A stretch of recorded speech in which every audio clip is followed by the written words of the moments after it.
Our bug out bag article yesterday on LockerGnome.com was probably one of the more popular ones. We had a lot of comments there and quite a few suggestions. And thank you for the suggestions that you posted on the article on LockerGnome.com. We decided to follow up with that, given that so many of you were really interested in creating a backup bag of sorts in case of emergency. You shouldn't just be thinking about backing up your computer or grabbing your computer in case of an emergency, especially since that computer may not help you survive in the wild. But there are other ways you can prepare for a disaster. And I guess, at least according to Reddit, I think tomorrow is National or International Backup Day. So use this time to not just back up your data on any one of the computers that you have in your house or home or business or home office, whatever. Also use it to prepare for a greater disaster. Not just having your computer data at risk, but potentially mitigating any kind of life-threatening emergency. Prepare for bad things before bad things actually happen. We've got 5 tips for you, and these are things you got to consider. Even if you don't think it's ever going to happen to you, that's usually when disaster strikes. So we've got 5 tips to help you prepare for a disaster. Number 1, store plenty of food and water. I have a couple of rather large tanks of water in our garage, easily accessible. And we've got a few dried food supplies. Granted, I would want to store up more dried food supplies, just in case something happens, like an earthquake or, I doubt I'd have to worry about a flood for where I live. But, if something bad happens, you got to eat and you got to drink. Unless you're like that woman on, what was it, My Strange Addiction? It's a show on TV. I'm not kidding. She drinks her urine. Not cool. It's not suggested. Not even, well, I guess if it was the last thing you could do. So, another thing that you might want to do without grossing yourself out is plan for multiple exit strategies. Think of contingencies. Think of any type of thing that could go wrong and work through it.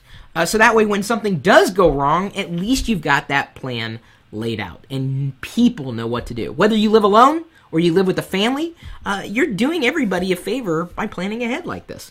The next tip, if your state and or region allows you to possess firearms, get one. Yeah, I know, Americans, right to bear arms and all that stuff.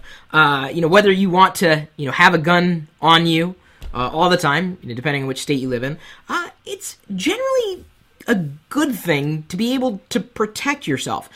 Imagine if something really, really, really bad happened, like a zombie attack or something like that. Okay, maybe that's a bit outlandish. Let's go with something a little more realistic. Food supply lines were cut off, and suddenly there was no way of getting food shipped in from various regions, and people discovered that you had some food and water stored. How are you going to keep them away? And what if they come at you with a gun? How are you going to protect yourself?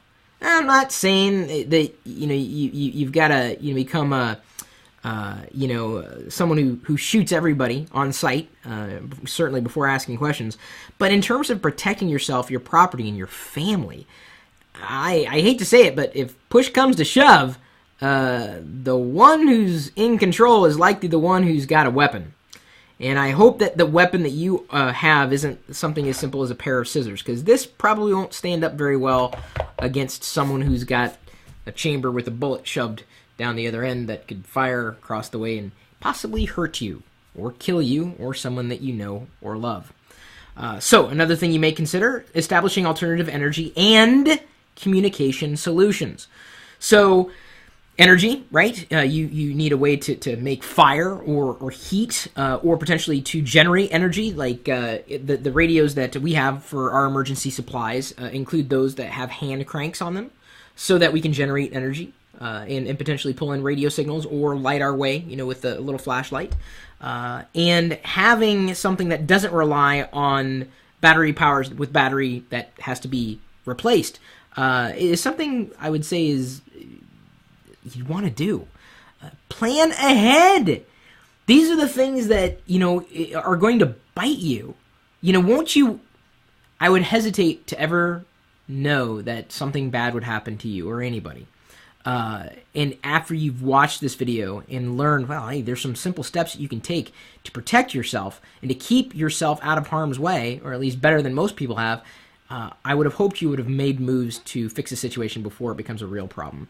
And, a few other thoughts that we had, and this is something that is difficult to do in certain cases, but establishing relationships with your neighbors. And they say good fences make good neighbors. I do my best to at least know who's in my neighborhood. I do have open communications with at least one of my neighbors and a couple who live down the block. Some of the neighbors are a bit standoffish. That's fine. That's okay.